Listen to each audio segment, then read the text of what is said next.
अस्सलाम वालेकुम दोस्तों, मेरा नाम है अली उमर सलाम की तरफ जुड़े दाऊद और आप देख रहे हैं जिस वक्त क्रिकेट लवर अली शो को कैसे देखना बनता है। दोस्तों आप लोग से बात करने जा रहे हैं, बात करेंगे आज आपको टॉप क्रिकेट न्यूज का सेगमेंट है, आपको शेयर करेंगे। नंबर 1 पे आप लोग से बात करने जा रहे हैं, जो हमारे पास अपडेट आ रही है वो आ रही है जी बाबर आजम और आप कह लेंगे चेयरमैन नकवी को लेकर। जो नकवी साहब है उनके दरमियान कब मीटिंग होने जा रही है, इस पर बात करेंगे। रमीज राजा ने डिफेंड किया बाबर और रिजवान को सेंट्रल कॉन्ट्रैक्ट को लेकर, क्या डिफेंड किया इस पर बात करेंगे। और बात करेंगे जी कि 2 सेमीफाइनलिस्ट सामने आ चुकी हैं। कौन है वो 2 सेमीफाइनलिस्ट, आज क्या ही मैच हुआ जबरदस्त किस्म का साउथ अफ्रीका और वेस्ट इंडीज के दरमियान, इस पर भी बात करेंगे। भी चल रहा है बिल्कुल। तो अगर आपने हमारे चैनल पर पहली बार आए, चैनल को लाजमी सब्सक्राइब करो, साथ के पहले ना भूलिएगा। तो बात का खास करते हैं नंबर 1 खबर के साथ जो हमारे पास आ रही है। तो सब जो नंबर 1 खबर आ रही है वो हमारे पास यही आ रही है कि आपके जो बाबर आजम है, चले बल्कि मैच के ऊपर पहले बात करते हैं। आज साउथ अफ्रीका और वेस्ट इंडीज के दरमियान जो है मैच खेला गया। सुबह ये मैच था, लेकिन क्या ही जबरदस्त किस्म का मुकाबला हुआ, बड़ा टफ मुकाबला हुआ। थोड़ा सा मेरा दिल भी उदास हुआ क्योंकि मैं तो वेस्ट इंडीज को बड़ा सपोर्ट कर रहा था और मुझे ये लग रहा था कि अगर वेस्ट इंडीज थोड़ा आगे चला जाएगा तो इस बार इस वर्ल्ड कप को वेस्ट इंडीज लेके जा सकता है। लेकिन थोड़ा सा वो पिच को रीड करने में उनके लिए मुश्किलात बनी, बट एंड में उन्होंने उस मैच को जरूर फंसा लिया था एक टाइम पर। बट मुझे लगता है जो एंडर रसल है, जहां पर वो रन आउट हुए, वो वेस्ट इंडीज के लिए बड़ा चेंजिंग जो है मूवमेंट साबित हो गया, क्योंकि वहां से अगर 20 से 30 रन और डाल जाते तो वेस्ट इंडीज मैच ले गया था भाई। नहीं, बहुत हार्ट ब्रोकन रहा है वेस्ट इंडीज के लिए, क्योंकि वेस्ट इंडीज में वर्ल्ड कप हो रहा है, सारा क्राउड वेस्ट इंडीज को सपोर्ट कर रहा था। बहुत बड़ा थ्रिलर हुआ है। 2 टर्निंग पॉइंट थे लिए। एक तो ये जो रसल वाला सीन हुआ है, क्योंकि रसल जिस फॉर्म में आ गए थे, नोकिया को उन्होंने 2 छक्के मारे और ऐसे छक्के मारे हैं कि कमाल हो गया था। और वो ऐसा लग रहा था कि 150 प्लस टारगेट इसको इजीली ले जाते। वो एक ओवर में 4 छक्के भी मार सकते थे उस टाइम, लेकिन जिस तरह से काबू किया, जिस तरह से आप कह लो कि उनको नोकिया ने रन आउट भी किया, वो बड़ा अनफॉर्चुनेट है। अकील हुसैन ने उनको बिल्कुल ही रन आउट करवा दिया। खुद समझ सकते थे कि इतना करीब है बॉल, अभी ना भागते, लेकिन वो रन आउट हुआ। और फिर भी अली, वो टारगेट था, छोटा मोटा टारगेट जो वेस्ट इंडीज ने दिया था, वहां भी वेस्ट इंडीज ने, जो रसल ने अपना पहला ओवर डाला, यानी कि ओवरऑल दूसरा ओवर था, 2 विकेट ले गए थे। और जब 2 आउट हो गए तो उसके बाद एकदम से जो साउथ अफ्रीका वो बैकफुट पे चली गई थी। लेकिन वो जो बारिश आई है ना, और उसके बाद ओवर्स की भी कटौती हुई है, उसके बाद हमने देखा कंडीशन बहुत डिफरेंट हो गई थी। क्योंकि बारिश से पहले कंडीशन बहुत अजीब सी थी, लेकिन बारिश के बाद हमने देखा कि थोड़ा सा कंडीशन जो था वो फेवरेबल हो गया था बैटर्स के लिए। और वो जो थोड़े से 20-25 मिनट थे, उसमें साउथ अफ्रीका ने पूरा फायदा उठाया और खूब तेज खेला। और वही चीज थी कि एंड में बड़ा थ्रिलर रहा, इवेंट तक मैच गया। 5 बॉलों पे 6 रन रह गया था, वो छक्का उसने मार के सामने थे, आखिरी ओवर में 5 रहता था। पहली बॉल भी उसने जो, लेकिन वो जो उनके लेफ्टी स्पिनर वेस्ट इंडीज को बड़ा लेट लाया गया, बड़ा लेट ओवर दिया, तकरीबन कमाल बॉलिंग किया भाई। चेस को पूरे 4 ओवर करने चाहिए थे। और एक और मसला हुआ है, वो जो आप कह लो कि जो रोशन चेस की आखिरी 2 बॉलें रह गई थी, तो उस टाइम तकरीबन जो स्कोर चाहिए था वो 11 रन चाहिए था। वो जो पूरन थे उन्होंने हाथों से बॉल छोड़ दी और वो 2 रन चले गए। वहां से फिर उन्होंने जो अपना आप कह लो कि अगला बॉल डाला, वो खराब बॉल डाला, क्योंकि कॉन्फिडेंस उनका शेक हो गया था और उसमें उनको चौका चला गया। वरना अगर आप देखो कि अगर वो दोनों बॉलें बीट हो जाती तो आखिरी ओवर में 11 रन चाहिए था और वो फिर फंसता मैच। लेकिन बहरहाल वेस्ट इंडीज वर्ल्ड कप से बाहर हो चुकी है और अब कंफर्म हो चुका है कि इंडिया और इंग्लैंड का सेमीफाइनल एक खेला जाएगा, जबकि साउथ अफ्रीका का सेमीफाइनल बनेगा अब या तो ऑस्ट्रेलिया के साथ बनेगा या फिर अफगानिस्तान के साथ। और लग रहा है कि साउथ अफ्रीका और अफगानिस्तान का सेमीफाइनल बनेगा अफगानिस्तान को सेमीफाइनल, क्योंकि जो अभी इंडिया और ऑस्ट्रेलिया का मैच खेला जा रहा है, यहाँ पे रोहित शर्मा ने तो छक्कों और चौकों की बारिश कर दिया। सूर्य कुमार यादव भी बहुत मार रहे हैं, सब नहीं मारा है भाई, शिवम दुबे ने भी मारा है। और लेकिन रोहित शर्मा ने जो बैटिंग की, जो स्टार्ट लिया, 1 ओवर में 29 रन। विराट कोहली लगातार फ्लॉप हो रहे हैं। 1 ओवर में 29 रन, विराट कोहली 5 बॉलें खेल के आउट हुए, लेकिन उसके बाद रोहित शर्मा ने स्टार को 29 मारा, जैम्पा को 16 मारा, पैट कमिंग्स की दुर्गत बनाई, स्टोइनिस की बनाई, किसी एक को भी नहीं छोड़ा भाई, किसी एक को भी नहीं छोड़ा हैजलवुड के अलावा। तो बहुत कमाल खेला इंडिया उस मैच में आज के।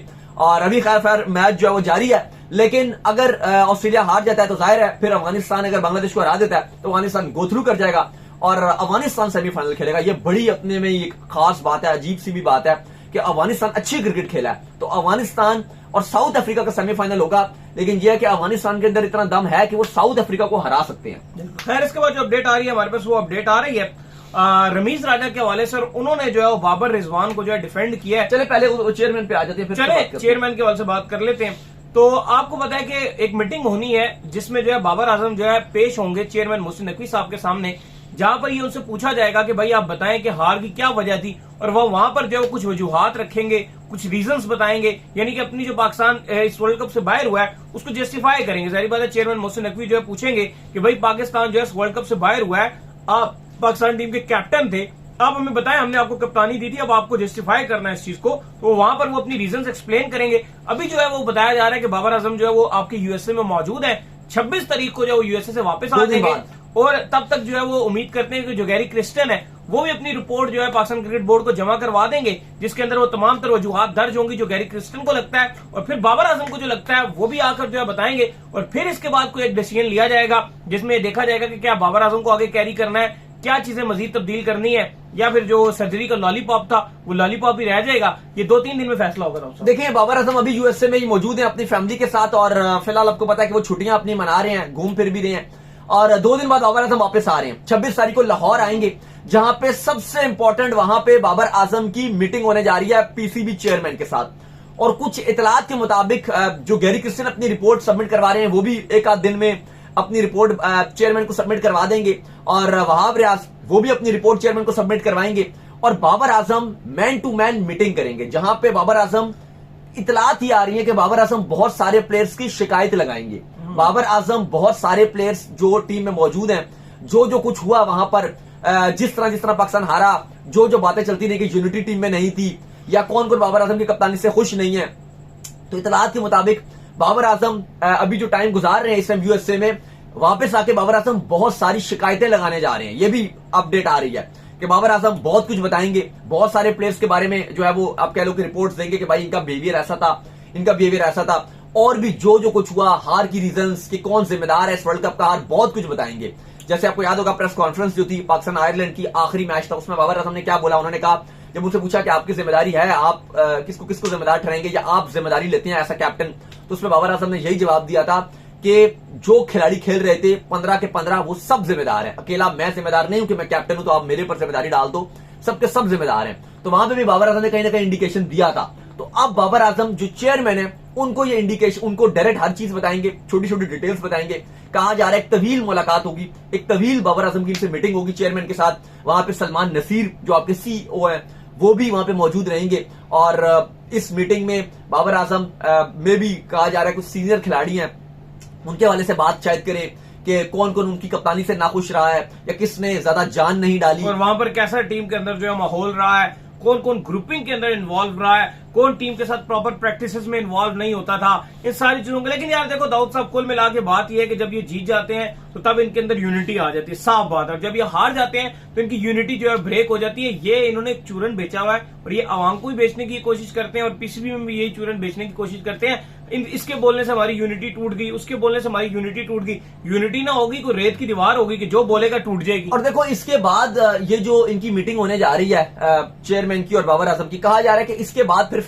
चेयरमैन सुनेंगे बातें और उसके बाद वो फैसले करेंगे। वहाब का क्या रोल है बाबर आजम ये भी बताएंगे कि वहाब टीम में कितनी इन्वॉल्वमेंट करते हैं, क्योंकि अगर आप वहाब से पूछो या वहाब के बकौल, तो वो पाकिस्तान टीम के सिलेक्शन के बाद उनकी कोई इन्वॉल्वमेंट नहीं है, ना वो बकौल वहाब के ना वो 11 चूज करते हैं, ना वहाब के बकौल ना उनकी किसी टीम में कोई आप कह लो कि हैवी इनपुट होती है। हाँ, वो अपनी राय जरूर दे देते हैं। या ट्रैवल क्यों करते हैं फिर, क्या अपने आप को जॉब्स क्यों दे देते हैं वहां पर? वो कह रहे हैं जी कि ये पीसीबी का फैसला था, ये मेरा फैसला नहीं है कि मैं टीम के साथ ट्रैवल करूं। ये तो फिर पूछा आपने सवाल, एक अपने आप को कह लें कि एक अलग रोल देते हैं। ये कहाँ होता है कि यार कि जो सिलेक्शन कमेटी का सरबराह या सिलेक्शन कमेटी का मेंबर है, जब टूर्नामेंट स्टार्ट होता है उसी को दूसरा रोल देके साथ। ये भी हमने उनसे पूछा वहाब से कि जो अगली बांग्लादेश की सीरीज है, आप क्या इसके साथ भी टीम के साथ रहोगे या बाद में रहोगे? तो उन्होंने कहा भाई ये मेरा फैसला नहीं है, ये पीसीबी का फैसला और ये मैनेजमेंट का फैसला है कि उन्होंने मुझे चूज किया था, और अगर आगे वो मुझे चूज करेंगे तो मैं होऊंगा, अगर नहीं चूज करेंगे या मुझे मतलब कहने का मकसद ये, मैं आपके हक में भी कहना चाहता हूँ कि बिला वजह बदनामी अपने सर पे क्यों लेते हैं? आप ये जॉब मत लें,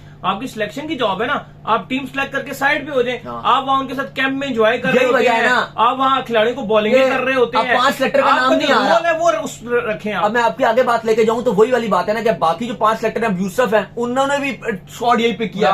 असद शफीक है, उन्होंने भी तो स्क्वाड यही पिक किया, टीम के साथ नहीं, उनका कोई नाम ही नहीं आ रहा। अब्दुल रजाक है, वो भी तो है, वो बिलाल आसिफ साहब भी कोई है शख्स भाई, उनका भी तो नाम है, उनका कोई नाम ही नहीं लेता।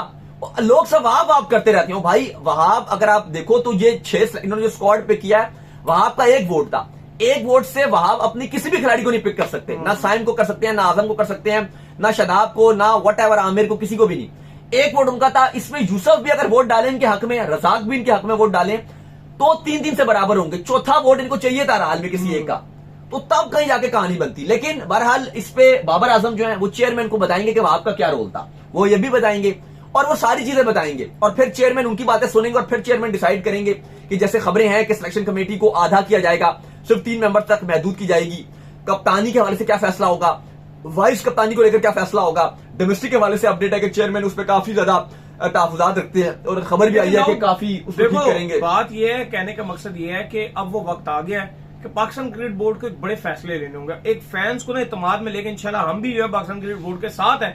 अगर वो फैंस को इस चीज में जो है वो लेते हैं, हम फैंस उनको हम प्रोवाइड करेंगे, जो फैंस आपके इत्मीनान में आ जाएंगे कि हमें हार से अब कोई डर नहीं लगता, हम हारे हुए हैं ना, एक नई टीम बनाए। हमारा ये मुद्दा है कि नई यंगस्टर्स की टीम बनाए, उनको उतारे इस बार उन बेचारों को मौका हिस्ट्री भी आ रही है। हाँ, इस बार उनको चैंपियंस ट्रॉफी 17 थी, अभी चैंपियंस ट्रॉफी 25 है। हाँ, कोई तनकीद नहीं करेगा, कोई कुछ नहीं करेगा, लेकिन एक यंग टीम बना दें आप, एक आप सीनियर्स के साथ से भी निकल जाएंगे, इन सब चीजों से आप बाहर आ जाएंगे। सीनियर्स के साथ मुंह लाल और काला करा के हम थक चुके हैं, हम अपनी बेइज्जती करा के थक चुके हैं।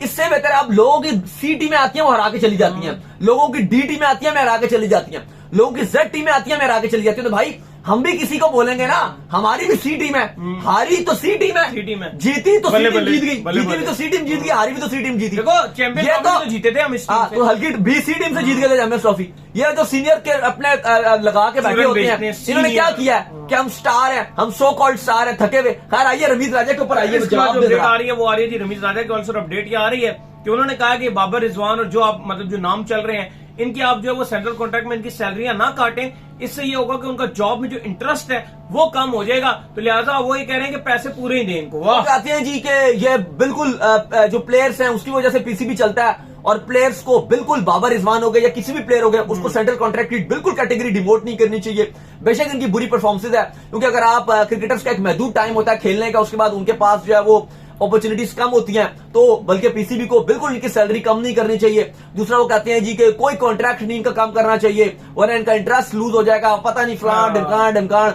मतलब बात बंदा कोई आपसे पूछे कि भाई इससे ज्यादा इनका इंटरेस्ट क्या लूज होगा, ये वहां पे न्यूयॉर्क में और वो डलास में ये $25-25 लेके तस्वीरें खिंचवा रहे हैं, ये इतने ब्रांड्स इन्होंने पकड़े हुए हैं। इनकी जगह नए खिलाड़ी ला के ना जो ये करोड़ पे लेते ना उनको सिर्फ 20 लाख रुपए 2017 में जान लगा देंगे। सुनो आप, 2017 में इन खिलाड़ियों की प्रॉपर्टीज नहीं थी 17 में इनके पास घर नहीं थे।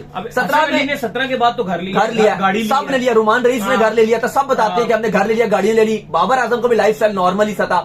उसके बाद से इनके ये स्टार बन गए, फिर इनके पास ब्रांड्स भी आए, पैसा भी आया, क्रिकेट भी मिले, कॉन्ट्रैक्ट्स भी मिले, लोगों ने भी पैसा लगाया, सब ने इनको बहुत कुछ दिया। 17 से जो 23 के बाद से मिलियनर्स का साल था। 2019 के बाद नहीं, 2019 के बाद से ये चढ़ चुके थे, सितारे बन चुके थे।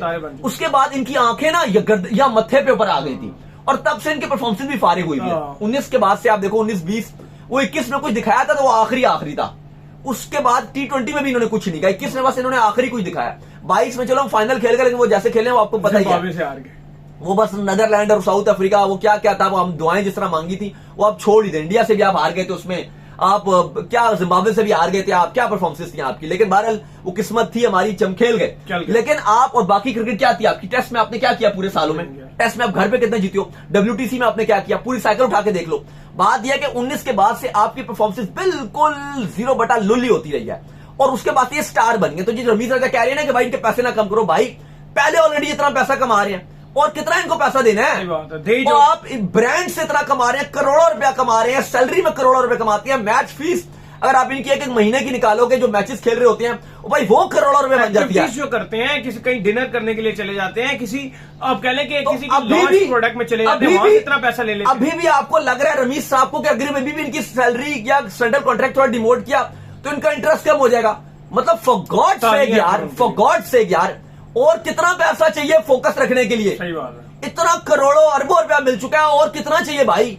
ये तो अगर आप 3 लीगें खेल रहे होते हैं, फिर उसके बाद जो ब्रांड्स जुड़े हैं, अब ये यूएसए में इनके साथ इतने कॉन्ट्रैक्ट्स हुए थे खिलाड़ियों के साथ, वो तो एंड में इनके कैंसिल हुए बहुत सारे कॉन्ट्रैक्ट्स क्योंकि हार रहे थे वहां पे, तो फिर रोले चल रहे थे, फैंस तपे हुए थे, मीडिया इनकी फुटेज इनको कर रहा था, हर जगह लोग तपे हुए थे, तो फिर इनके बहुत सारे कॉन्ट्रैक्ट कैंसिल हुए कि भाई नहीं कर सकते एक्टिविटीज इस तरह की। वरना अगर ये जीत रहे होते अभी कोई इंडिया वाला मैच इन्होंने जीत लिया होता तो फिर आप देखते कि इन्होंने भाड़ में डाली थी, प्रैक्टिस भाड़ में डाली थी, क्रिकेट सिर्फ और सिर्फ वो ब्रांड्स करने थे, वो यूएसए, न्यूयॉर्क लंच में, करने फ्लोरिडा थे, डिनर में। करने थे, इवन नाश्ते भी करते वो, जाना। नहीं वो चलो छोड़ो, वो नाश्ते नहीं वो करते पेड, मैं कह रहा हूँ आपको, वो जो पेड रखे वो भी फिर छोटी चीज है ना, फिर वो पीछे रह जाती। फिर ये बड़े बड़े काम करते, वो क्या कि भाई छोटा सा किसी का कोई प्रोडक्ट होता वो आके उसकी स्पॉन्सरशिप कर लेते और करोड़ों रुपए कमाते। तो बहरहाल ये रमीज राजा जो बात कर रहे हैं, मैं बिल्कुल एग्री नहीं करूंगा कि इनके कॉन्ट्रैक्ट डिमोट नहीं करने चाहिए, इनके 100% करने चाहिए, बल्कि इनके ऊपर ऐसा करना चाहिए कि पीसीबी को एक्शन ये लेना चाहिए कि इन सब की 6 महीने के सेंट्रल कॉन्ट्रैक्ट जो इनके अपकमिंग है, एक को भी जो वर्ल्ड कप का स्क्वाड का पार्ट था 6 महीने तक 1 रुपया भी नहीं देना चाहिए। कह रही है कि कैटेगरी डिमोट करनी चाहिए, नहीं, इनमें से किसी एक को भी 6 महीने तक 1 रुपया भी नहीं देना चाहिए, क्योंकि ये पैसों के लिए खेलते हैं, लीगों के लिए मरे जा रहे हैं। लंका प्रीमियर लीग 1 तारीख से शुरू हो रही है, ग्लोबल T20 लीग अगले महीने से 7 स्टार्ट हो रही है। ये सारे प्लेयर खेलने के लिए जा रहे हैं ना, इनको लीगों के कॉन्ट्रैक्ट इनके कैंसिल करने चाहिए, वो भी करना चाहिए। और इनके सेंट्रल कॉन्ट्रैक्ट जो 50-50 लाख 30-30 लाख महान है, मैच फीस है, सब की सब आधी कर दें या बिल्कुल कैंसिल करें, तब ये ठीक होंगे। बिल्कुल, चलो उम्मीद करते हैं इस शो आपका वीडियो को लाइक कीजिए, हमारे चैनल को सब्सक्राइब कीजिए, साथ ही बेल आइकन को बजाइए, रिकॉर्ड काम कर लीजिए, इंस्टाग्राम के ऊपर इंस्टाग्राम में मुझे फॉलो कर लीजिए, वहां पे मैं मौजूद हूं। दाऊद क्रिकेट के नाम से अगर आपको सवाल हो तो भेजिएगा, उनको भी फॉलो कीजिए। मैं ऑफिशियल के नाम से लिंक डिस्क्रिप्शन में, फॉलो कीजिए। अल्लाह हाफिज, बाय बाय।